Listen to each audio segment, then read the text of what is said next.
момент нашата малка, прекрасна изненада да остане само за мъничко при нас. И един кавалер също ти поднася цвете, страхотно. Сигурна съм, че тази мъничка и толкова прекрасна и пленителна изненада много ви е харесала. И сега нека ви я представя. Това е Ая Христова.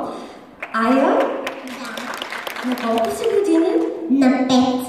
Ая е само на 5 години. Аз няма да те задържа много дълго. Само искам да те попитам, как се чувстваш на сцена? Какво е чувството? Имаш ли притеснения или съвсем свободно? Моето чувство е, че не знам как се държа, но на мен ми е много приятно с вас да съм, защото искам да благодаря на всички, които ме подкрепяха.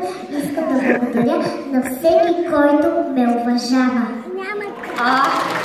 Изключително изказване! Ая, малко хора дори могат да си помислят и да си построят така добре чувството в мисъл. Много ти благодарим за това прекрасно представяне и ти пожелаваме много успех и много още излизания на сцена.